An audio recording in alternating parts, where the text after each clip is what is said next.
السلام علیکم۔ Info panel YouTube channel پر تمام خواتین و حضرات کو خوش آمدید۔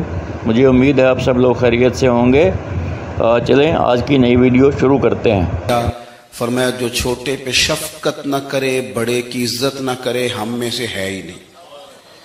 اپنے بڑوں کا اکرام کریں، اپنے بڑوں کا، اپنے اساتذہ کا، مشائخ کا، امت کے بڑوں کا۔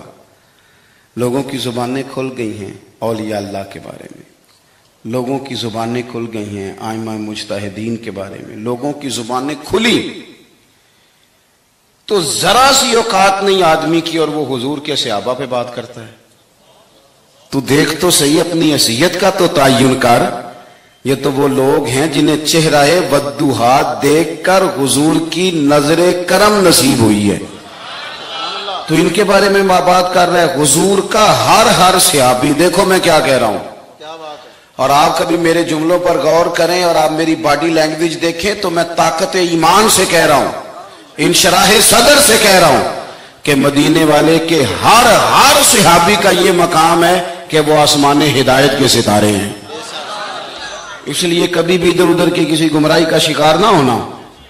یہ لوگ تو اپنی چھوٹی سی دکانداری چلانے کے لیے امت کا سارا پیچھے کردار مشکوک کرنا چاہتے ہیں، اور یاد رکھنا صحیح العقیدہ ہونا چاہیے، بس صحیح العقیدہ ہونا چاہیے۔ اگر وہ صحیح العقیدہ ہو تو پتہ ہے میرے امام نے کیا کہا ہے، بڑوں کو نہیں، فرمایا تیری نسل پاک میں ہے بچہ بچہ نور کا، ایک ایک بچہ تیری نسل پاک میں ہے بچہ بچہ نور کا، اور تو ہے عین نور، تیرا سب گھرانہ ہی نور کا۔ انہوں نے کہا تو بچے بچے کا احترام کریں گے، چھوٹے چھوٹوں کا ادب کریں گے، کیوں؟ اس لیے کہ حضور کی اولاد پاک ہے۔ ہم تو استاد کے بچے کا بڑا احترام کرتے ہیں، ہم تو شیخ کے بچے کا بڑا احترام کرتے ہیں، اور جو مدینے والے کی اولاد ہو اور اسلاں نال جو نیکی کریے تو نسلاں تاک نہیں بھول گئے۔ ہم کیسے بھول سکتے ہیں حضور کی اولاد پاک کا احترام؟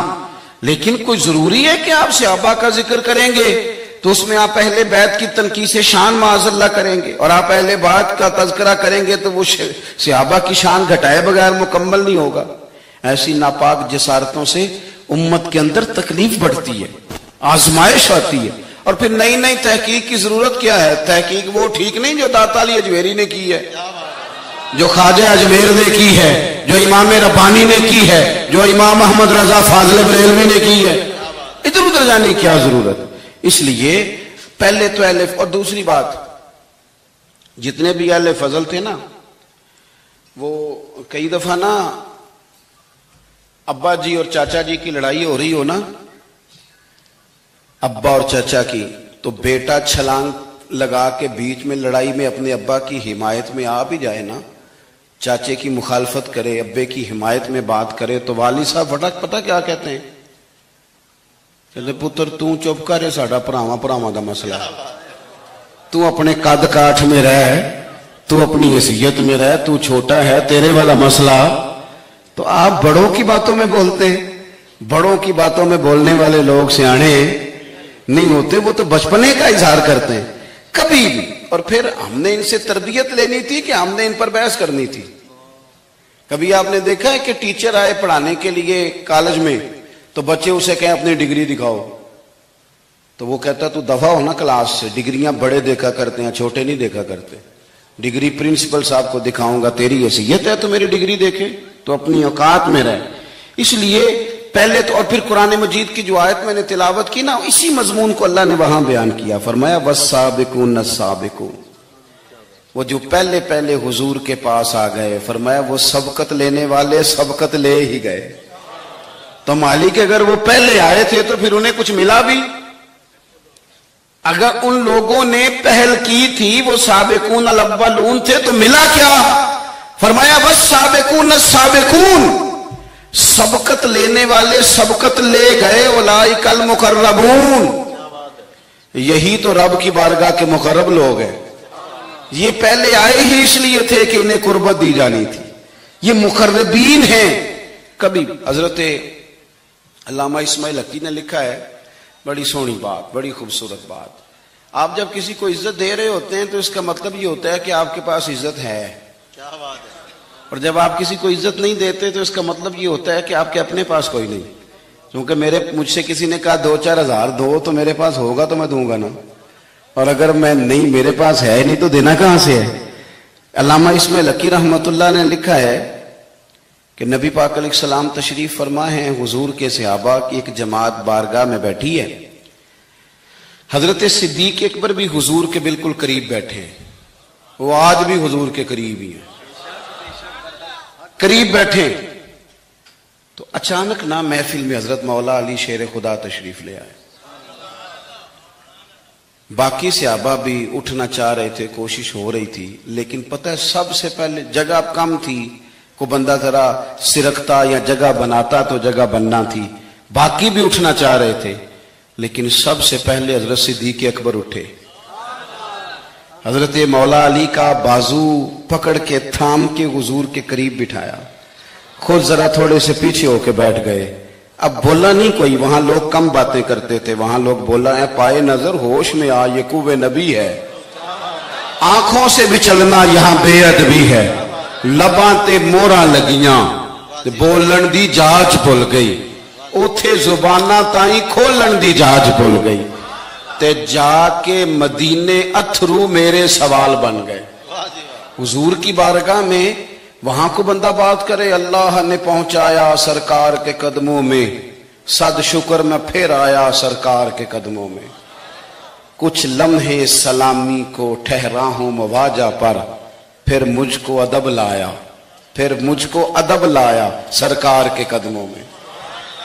تو حضرت کسی نے گفتگو نہیں کی, حضرت صدیق اکبر نے بازو تھاما اور لا کر کے نا حضرت مولا علی کو حضور کے قریب بٹھایا اور خود سائیڈ پہ جا کے بیٹھ گئے. کوئی بولا نہیں, بات نہیں کی. تب ہم تو باتیں زیادہ کرتے ہیں نا, جا کے سائیڈ پہ بیٹھ گئے. اور کسی نے کیا تبصرہ کرنا تھا, نہ کسی کی جرت تھی, نہ کوئی کرنا چاہتا تھا, نہ کر سکتا تھا. تھوڑی دیر خاموشی رہی, پھر میرے کریم بولے اور حضور بول کے فرمانے لگے, دیکھا تم نے ابو بکر نے کیا کیا ہے. اور پھر حضور فرمانے لگے, عزت والا ہی کسی کی عزت کو پہچان سکتا ہے, فضل والے ہی اہل فضل کو پہچانا کرتے ہیں. میں ذمہ داری سے کہتا ہوں کہ مولا علی کی شان کو اگر سمجھ سکتے ہیں تو ابو بکر صدیق سمجھ سکتے ہیں, اور حضرت صدیق اکبر کا مقام اگر کوئی جان سکتا ہے تو مولا علی ہی جان سکتے ہیں. سادات کرام سروں کا تاج ہوتے ہیں, بعض سادات کی بات بڑی یاد رہ جاتی ہے. میں نے ڈائریکٹ تو نہیں سنا, میں نے اپنے بزرگوں سے سنا. خطیب الاسلام حضرت پیر سید فیض الحسن شاہ صاحب, اہل و معار شریف والے, حضرت شاہ صاحب نے زیارت کی ہوگی تو ہم نے جی بار بار کی فرما رہے ہیں. تو شاہ صاحب سید تھے, بہت بڑا خاندان تھا. ان کے دادا کو چراغ ہند کہا جاتا تھا, حضرت پیر چندن شاہ بڑے لوگوں میں سے, اکابرین میں سے. سلسلہ نقشبندیہ سے ان کا سلسلہ طریقت تھا, چورا شریف سے. تو بڑی باتیں سمجھا کے, اس موضوع پر بڑی باتیں کر کے ایک بزرگ فرمانے لگے, ایک تقریر میں انہوں نے بات کی تو میں کئی راتیں روتا رہا کہ یار اس طرح بھی ہوتا ہے. کہتے ہیں وہ تقریر کرتے کرتے کرتے کرتے کرتے کرتے بولے, اور ان کا انداز تھا, لہجہ تھا, روب تھا, دبدبا تھا, تنتنا تھا. اپنی بات کو سمیٹتے ہوئے کہنے لگے, چلو میں نے دلائل تمہیں دے دیے, عقلی نقلی باتیں تم تک پہنچا دی, اب میری ذاتی بات بھی سنو. کہنے لگے, میں سید ہوں, پتر ہوں مولا علی کا, پر میں مرید ہوں ابو بکر صدیق کا. میں سیدنا ابو بکر صدیق کا مرید ہوں. وہ جس بزرگ نے مجھے بات بتائی, ان کا سالوں سے تدریس سے رشتہ ہے. کہنے لگے, ایک سید کے لہجے کا وہ حسن اور گفتگو کا وہ انداز. کہتے میں کئی راتیں روتا رہا, میں نے بڑی چیزیں پڑھی تھی اس عنوان پر, رحماء بینہم کے تحت بڑا کچھ پڑھا تھا, پر یہ انداز, یہ رنگ, یہ سچے لوگوں کا طریقہ تھا, دیانتدار لوگوں کا طریقہ تھا. انہوں نے اپنے ذوق کے ذریعے سے ہمیشہ قوم پر مثبت اثرات چھوڑے. اللہ ہمیں سمجھ عطا فرمائے. تو ایک تو کبھی بھی اہل فضل کی عزت میں کبھی بھی کمی نہ. آج ہم ذکر کر رہے ہیں نا امام حسین کا, امام حسین رضی اللہ تعالیٰ عنہ میرے جیسے بندے کی تو زبان نہیں اس قابل نہیں کہ ان کا نام لے سکے. کہاں سیدنا امام حسن اور کہاں سیدنا امام حسین اور کہاں ہم لوگ. ہماری حیثیت ہے. ہم تو یہ تو وہ لوگ ہیں جن کا نام ذریعہ نجات ہے, جن کا تذکرہ ذریعہ نجات ہے.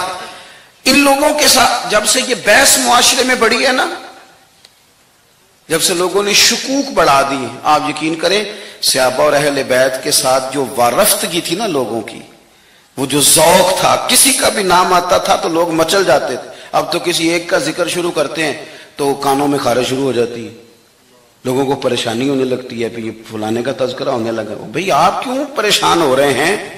یہ سارے اسی دریائے محبت کی نہریں ہیں جس کو مدینے والے محبوب نے اپنے دستے مبارک سے چلایا ہے.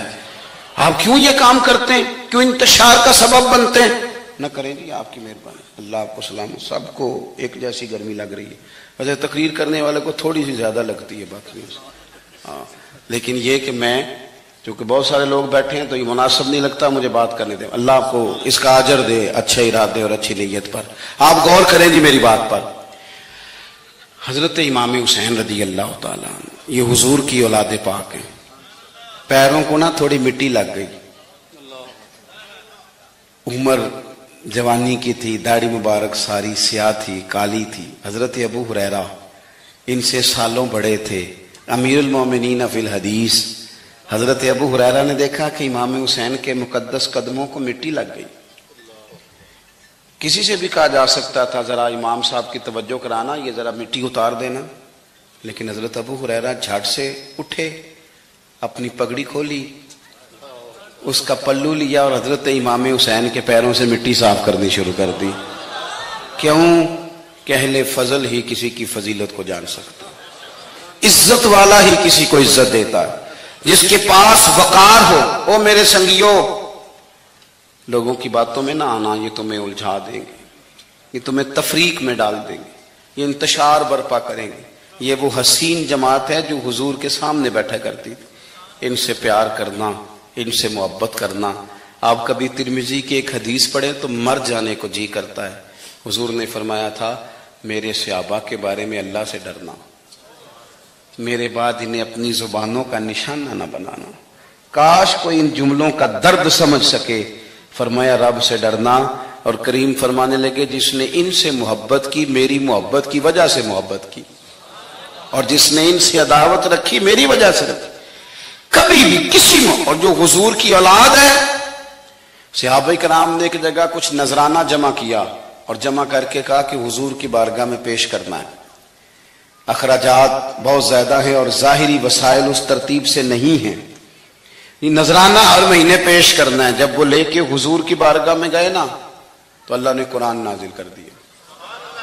فرمایا محبوب ان سے کہہ دو لا اسألکم علیہ اجرا, میں تبلیغ دین پر تم سے کوئی اجر نہیں مانگتا, الا المودۃ فی القربى, بس میرے قریبیوں سے پیار کرتے رہنا, میرے قریبیوں سے محبت کرنا, پیار کرنا قریبیوں سے. یہ علی المرتضیٰ ہیں, یہ فاطمہ ہیں, یہ ان کا خاندان ہے, یہ ختیجہ ہیں, یہ عائشہ ہیں, یہ میمونہ ہیں, یہ حفصہ ہیں, ان سے پیار کرنا, میرے قریبیوں سے محبت کرنا. ہمارے دلوں میں حضور کی اولاد کا پیار ہونا چاہیے, طبیعتوں میں احترام ہونا چاہیے, ہمارا مزاج, ہمارا دل ان کے لیے دھڑکنا چاہیے, ہمارے لہجے, ہمارے انداز ہمیشہ ان کے حق میں نرم ہونے چاہیے. میں کہہ چکا ہوں سید کا صرف عقیدہ ٹھیک ہونا شرط ہے, باقی آپ تحقیق اور تفتیش میں نہ پڑیں, وہ جانے رب جانے.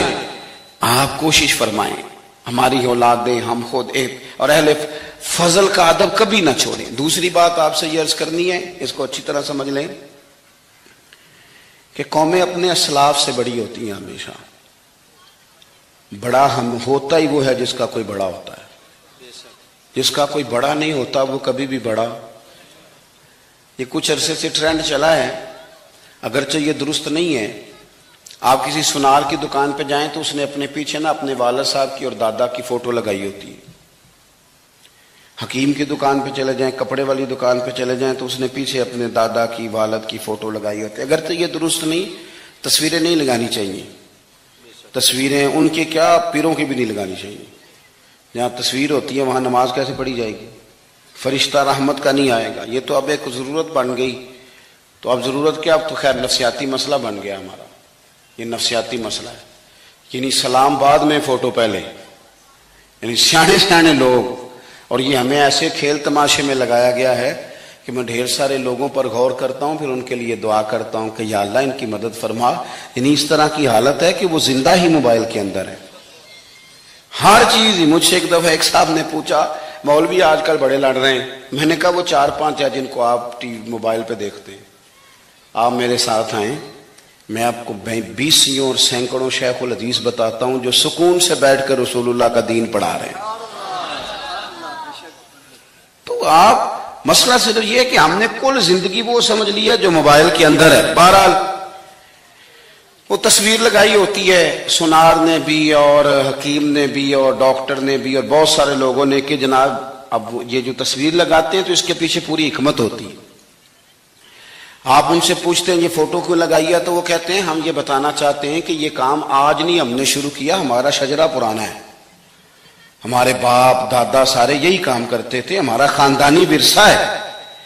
وہ ثابت یہ کرنا چاہتے ہیں کہ ہم پیچھے سے ہمارا ایک سلسلہ آ رہا ہے.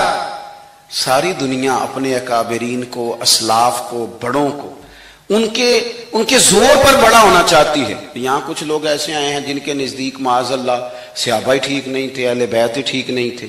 آپ اپنی سند کیسے مضبوط کریں گے؟ اگر وہ اولین جو حضور کے سامنے بیٹھتے تھے وہی ٹھیک نہیں تھے تو پھر ان سے ہو کے جو دین آگے آیا اس کو تم کیسے ٹھیک مانو گے؟ ساری چیزوں کو مشکوک کرنا چاہتے ہیں. ہمارے بزرگوں نے، امام بخاری نے، امام مسلم نے محنت کر کے حدیثیں تلاش کی، اصول بیان کیے کہ یہ حدیث صحیح ہے، متواتر ہے، حسن ہے، ضعیف ہے، کیا ہے. اس کے اصول اور قاعدے بیان کیے. اور جب انہوں نے خود پوری تحقیق کی، آپ تھوڑی سی، آپ مشکل بات نہیں کر رہا، تھوڑی سی آپ غور کریں گے، انہوں نے سینکڑوں میل کا سفر کیا، گھوڑوں پہ، پیدل، اونٹوں پہ، ریسرچ کر کے بتایا کہ یہ حدیث بالکل درست ہے، اپنی سند کے اعتبار سے، متن کے اعتبار سے یہ متواتر درجے کی ہے. انہوں نے پوری ریسرچ کی. پھر غور کریں کیا کہہ رہا ہوں. جب پوری تحقیق کر لی تھی تو پھر انہیں کہنا چاہیے تھا نا یہ نبی پاک نے فرمایا. کہنا چاہیے تھا نا کہ یہ حضور نے فرمایا، ہماری تحقیق ہے، حدیث درست ہے. لیکن کسی نے بھی ڈائریکٹ نہیں کہا. انہوں نے جب بھی کہا کہنے لگے حضرت عبداللہ ابن عمر فرماتے ہیں کہ حضور نے یوں فرمایا. حضرت انس بن مالک فرماتے ہیں کہ حضور نے یوں فرمایا. حضرت جناب سیدہ عائشہ صدیقہ فرماتی ہیں یوں حضور نے فرمایا. حضرت ابو ہریرہ فرماتے ہیں یوں حضور نے فرمایا. انہوں نے نا پہلے اس صحابی کا نام لیا جنہوں نے وہ بات اپنے سینے میں محفوظ کی. کیا بتایا انہوں نے ہمیں کہ ہم دنیا گھوم آئے ہیں، ریسرچ کر آئے ہیں، تلاش و بسیار کے بعد اس نتیجے پہ پہنچے ہیں کہ دین کا اصل فیض وہی ہے جو صحابہ اور اہل بیت کے سینوں سے ہو کے امت کو نصیب ہوا ہے. اصل فیضان وہ ہے جو وہاں سے ہو کے آیا ہے. تو ایک بات تو یہ کہ اہل فضل کی عظمت، اور دوسری بات کہ اپنے اکابرین کے ساتھ جوڑ کے رہنا، اور تیسری بات حضرت سیدنا امام حسین، حضرت امام حسن رضی اللہ تعالی عنہما، ان دو شہزادوں سے نا نبی پاک صلی اللہ علیہ وسلم نے جو محبت فرمائی ہے نا وہ بھی بڑی قابل دید ہے. حضور نے جو ان سے پیار کیا ہے. کچھ لوگ ایسے ہوتے ہیں کہ جن سے انسان جب پیار کرتا ہے، محبت کرتا ہے تو وہ بات نا دور دور نکل جاتی ہے، بات پھیل جاتی ہے. ان کے ساتھ نا میرے نبی پاک کا خصوصی لگاؤ ہے. اس کا مطلب یہ نہیں کہ ہر نانا ہی اپنے نواسے سے پیار کرتا ہے، یہ معنی نہیں. رسول پاک علیہ السلام جو کام بھی کرتے ہیں اللہ کی وحی کے ساتھ کرتے ہیں. حضور کا ہر کام وحی خدا ہے. اپنی مرضی سے حضور کوئی کام نہیں کرتے. تو نبی پاک نے جو بھی کیا ہے وہ امت کے لیے نمونہ ہے. حسنین کریمین سے جو حضور کا پیار ہے، جو نبی پاک علیہ السلام کی ان کے ساتھ والہانہ محبت ہے. اعلیٰ حضرت بریلوی نے حدیث لکھی ہے، راوی حضرت عثمان غنی ہے رضی اللہ تعالیٰ عنہ. حضور سید عالم صلی اللہ تعالیٰ علیہ وآلہ وسلم نے نا گھر میں پیغام بھیجا. فرمایا فاطمہ سے کہو ذرا حسن حسین کو تو بھیجے. یہ سارا دن ہی حضور کے پاس رہتے ہیں، سارا دن ہی، لیکن وہ جو والہانہ پن ہے، جو محبت ہے، جو ان کے ساتھ محبوب کا خاص لگاؤ ہے. سیدہ سے کہو ذرا شہزادوں کو بھیجے، تھوڑی سی دیر ہو گئی آنے میں. اعلیٰ حضرت فرماتے ہیں یوں لگتا جیسے سیدہ فاطمہ کپڑے نہیں ماں بدلنے لگتی بچوں کے، خوشبو نہیں لگانے لگتی، تھوڑی تیاری میں دیر ہو گئی تو محبوب نے نظریں جمائی ہیں اس حجرے کی طرف جہاں سے امام حسن اور حسین نے آنا ہے. رحمت کے عجب ہی جمیلے ہیں، حسنین یہاں پر کھیلے ہیں. تو دونوں شہزادوں جب دروازہ کھلا تو حضرت عثمان غنی کہتے ہیں بچے جب نکلے نا دونوں تو یہ کوئی 10 15 50 100 میل دور سے تھوڑی آ رہے ہیں، تو یہی رہتے ہیں. محبوب کے قرب خاص میں انہیں سایہ کرم ہر وقت نصیب ہے. لیکن نبی کریم علیہ السلام کا جو والہانہ پن ہے، جو ان کے ساتھ حضور کا رشتہ محبت ہے، جیسے ہی دونوں شہزادے آئے حضرت عثمان غنی فرماتے ہیں محبوب نے مقدس گھٹنے زمین پہ رکھ دیے اور دونوں بازو کھول دیے. ایک شہزادہ اس سینے سے لگ گیا اس کندھے سے، ایک اس کندھے سے لگ گیا. اور پہلے بھی حضور پیار کرتے تھے پر آج تو رخ ہی بدل گیا بات کا. اللہ کے پیارے حبیب علیہ الصلوۃ والسلام فرمانے لگے اے اللہ، یہ دونوں شہزادے کندھے سے لگے ہوئے، حضور فرمانے لگے اے اللہ میں ان دونوں سے محبت کرتا ہوں، تو بھی ان سے محبت فرما. اور کہا اے اللہ جو جو میرے حسن حسین سے محبت کرے تو ان سب سے محبت فرما، تو ان سب سے پیار کر جو میرے حسنین سے پیار کرے. اللہ کے پیارے محبوب علیہ السلام کی محبت جب حضور کو، بھائی جس چیز کی طرف محبوب نے ایک دفعہ دیکھا ہے نا، وہ غار ثور میں حضور ایک دفعہ گئے ہیں، 3 دن قیام کیا ایک دفعہ گئے، تو ہمارا تو کئی بار جانے کو دل کرتا ہے. جہاں حضور تھوڑی دیر قیام فرمائیں اس جگہ سے پیار ہو جاتا ہے. اور جن شہزادوں سے حضور اس والہانہ انداز میں پیار کریں، ان کی محبت، ان کا پیار ہمارے دلوں میں ہونا چاہیے. اور کچھ نہ ہمارے جذبات ہونے چاہیے، کچھ ہمارے جذبات میں والہانہ پن ہونا چاہیے ان شہزادوں کے لیے. آج کل نا ہمارے ہاں دور ہے تقریروں کا، پوسٹیں لگانے کا، اپنی اپنی اور ویسے بھی جو ہم لکھ رہے ہوتے ہیں، جو بول رہے ہوتے ہیں، وہ اپنے لیے نہیں ہوتا الا ماشاءاللہ، وہ تو سامنے والے کے لیے ہوتا ہے. وہ تو حضرت مجدد الفسانی رحمۃ اللہ علیہ کے حالات پہ ایک سیرت نگار نے لکھا ہے کہ آپ نے ایک شخص کو نا اپنے سلسلہ نقشبندیہ میں اجازت دی کہ اب آپ بھی آگے اللہ اللہ بتائیں، تربیت کریں، یہی طریقہ ہوتا تھا. تو ان کو خلافت دے دی، اب وہ سلسلہ طریقت میں آگے اشاعت سلسلہ کا کام کریں گے. کچھ عرصے کے بعد وہ خلیفہ صاحب نے حضرت شیخ کو خط لکھا تو کہنے لگے حضور آپ نے فقیر کو اجازت دی تھی، اب میں تقریر بھی کرتا ہوں، تدریس بھی کرتا ہوں، تصنیف بھی کرتا ہوں. تو حضرت فرمانے لگے آپ بہت اچھے کام کر رہے ہیں، رب آپ کو برکت دے، پر یہ سارا کچھ تو آپ لوگوں کی اصلاح کے لیے کر رہے ہیں، کچھ اپنے لیے بھی کرتے ہیں. رات کو تہجد میں اٹھ جاتے ہیں، کچھ اللہ کے حضور رونا نصیب ہو جاتا ہے، کچھ آپ کو درود و سلام کی کیفیات نصیب ہوتی ہیں. یہ تو جو کچھ ہے الحمدللہ بہت اچھا ہے، قابل تعریف ہے، پر یہ تو آپ خدمت دین کا کام کر رہے ہیں نا، لوگوں کی. آپ اپنے لیے کیا کر رہے ہیں؟ یہ بھی تو مقام غور ہے. بہت ساری چیزیں آج ایسی ہیں جو تقریروں میں تحریروں میں، لیکن ہمارے پرانے بزرگ جو تھے ان کا رنگ اور تھا، ان کا انداز والہانہ تھا، والہانہ. میں نے کئی دفعہ سنائی ہے بات، پھر سناتا ہوں. بڑی عید پہ نا میرے والد صاحب چاول لائے، غریب گھر تھا تو ثابت چاول اور بہترین چاول کم ملتے تھے، تو جو زیادہ اچھے چاول تھے اماں جی نے ایک دفعہ پکائے تو بڑے اچھے لگے، تو سب نے تعریف کری کہ چاول بڑے اچھے. تو تھوڑے دنوں کے بعد چاول پکے تو وہ والے نہیں تھے، تو ابا جی کہنے لگے والدہ سے کہ وہ چاول کتنے نہیں، یہ نویں پکا لینے آج. تو اماں جی فرمانے لگی کہ چاول بڑے سونے تھے، پیارے تھے، میں نے رکھ دیے ہیں، 10 محرم کو امام حسین کے نیاز پکائیں. ہمارا نا آپ نے ناراض نہیں ہونا، محفل میلاد کی ہو یا 10 محرم کی ہوتے نہیں جاؤں گی ناراض. محفل کے منتظمین اگر مجھ سے بگڑ نہ جائے تو بات کر دوں. کام مشکوک ہو گیا، رحم دئیے کوئی اور ہی کر دیں جی۔ محفل شریف کی جو لنگر ہے اس کو کہتے ہیں کہ تبرک ہے، ایسے ہی ہے، ہوتا بھی ہے وہ تبرک، ہوتا ہے نا جی۔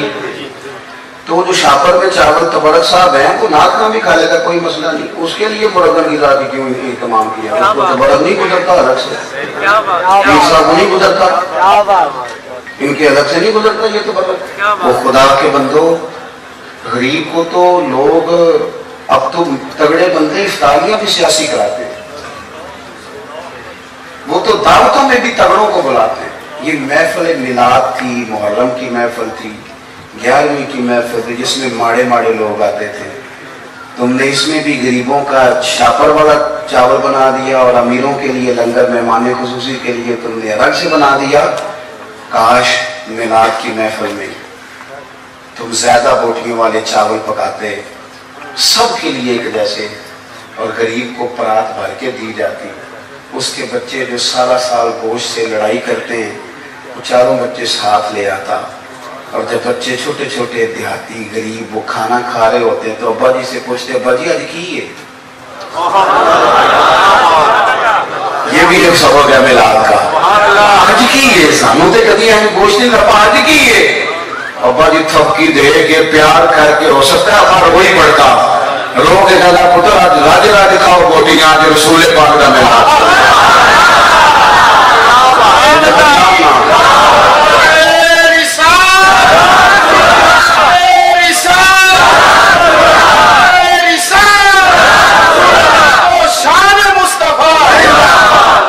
دیکھو نا، میں آپ بڑا اہتمام کیا، اپنے آپ بڑے پیارے لوگ ہیں، پر میری ڈیوٹی لگائی ہے نا آج آپ نے سمجھانے کی۔ دیکھو بچے کے ولیمے پر جس ترتیب سے محنت کر کے ہم لنگر کا بندوبست کرتے ہیں، ڈھونڈ کے نائی، ڈھونڈ کے کسائی، ڈھونڈ کے، امام حسین کے نیاز پہ بھی اسی طرح ہی کرتے ہو، میلاد پہ بھی اسی طرح ہی کرتے ہو، یہی کام کرتے ہو۔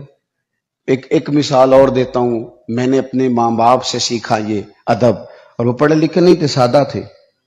میری اماں جی مجھے کہتی محرم والے دن کہ جا مینو نا ٹوٹیاں لے آ دے، میں کھیر ونڈنی ہے۔ ٹوٹیاں دا پتا جے؟ چلو شکر ہے تسی کافی بندے پینڈو نکل آئے ہو، ورنہ تو لوگ مانتے نہیں کیسی پینڈو ہاں۔ ٹوٹیاں لا دو، تو مینو ذرا سائیکل تے جانا پیندا سی 2-3 کلومیٹر، تو میں کہتا اماں جی میں پوچھے استاداں نو، ختم پرات وچ بھی ہو جاتا ہے، آپ دلا لیں ہو جاتا ہے، پلیٹوں میں بھی مطلب کوئی مسئلہ نہیں۔ اماں جی کہندے تو نا اپنے مسئلے رکھ اپنے کول، میں نے ٹوٹیاں لے آ کے دے، تو وہ چلے جاتا۔ ایک دن میں تھوڑا سا نا تنگ ہو کے بھی گیا، یار حد ہو گئی ہے، اماں جی مسئلہ سمجھتی نہیں، میں اتنے بڑے مفتیوں کا قول سنا رہا ہوں۔ امام اعظم ابو حنیفہ کی والدہ، امام صاحب کے ایک شاگرد تھے، وہ واعظ تھے، بڑی زبردست تقریر کرتے تھے۔ امام صاحب کی ماں کہتی جاؤ مجھے اس سے مسئلہ پوچھ کے بتاؤ، تو امام صاحب کہتے اماں مجھ سے مسئلہ پوچھ لے، تو ماں کہتی تو بچہ ہے، ماں کے لیے تو بچہ ہی تھے نا، وہ اس سے مسئلہ پوچھیں۔ تو حضرت امام صاحب اپنی والدہ کا وہ استفتاء سمجھے لے کے اس شاگرد کے پاس جاتے، مسئلہ کہتا استاد جی مجھے تو نہیں نہ مسئلے آتے، آپ بتائیں۔ تو امام صاحب کہتے میری اماں تیرے نام پہ مطمئن ہوتی ہے، یہ احترام دیکھو۔ فرماتے اچھا میں تجھے اس سوال کا جواب بتاتا ہوں، پھر تو مجھے بتا، اور پھر میں اپنی اماں کو جا کے بتاؤں گا، تاکہ میری بوڑھی ماں سادی طبیعت ہے وہ ذرا اطمینان میں آ جائے گی۔ وہ میری اماں جی مجھے کہنے لگی ٹوٹیاں تے لے آنیاں پینیاں نے، میں چلا گیا لے کے آیا، لا کے میں نے پیش کر دی۔ تو میں نا اس دن تھوڑا سا میں نے پوچھا گھبرا کے، میں کہ اماں جی مثلا ٹوٹیاں دی ایڈی لوڑ کا دیے، بغیر ٹوٹیاں تو نہیں امام حسین دے نام دی کھیر ونڈی جاندی، ضرورت کی ہے؟ تو اماں جی کو پتا تو تھوڑا غصے میں گیا ہے، پسینے میں شرابور واپس آیا ہے، تو ان کا لہجہ وہ ہو گیا جو ماں کا پھر سمجھانے کا لہجہ ہوتا ہے۔ مجھے تھپکی دی، 10 روپے بھی اضافی دیے خرچے کے، اور ساتھ کہنے لگی پتر میں کھینا حضور دی اولاد دے نام تے کسے نو کھیر دینی، پھر انہوں آخنا ساڈا پانڈا دے کے جا، نبی پاک دی اولاد دے نام تے جو دے چھڑیا سو دے چھڑیا، ختم ہو گئی بات، ختم ہو گیا۔ اب اسے کہنا برتن دے کے جا، اس لیے پلیٹیں بھی جائیں، یہ حضور کی اولاد کے نام کا لنگر، تیری نسل پاک میں ہے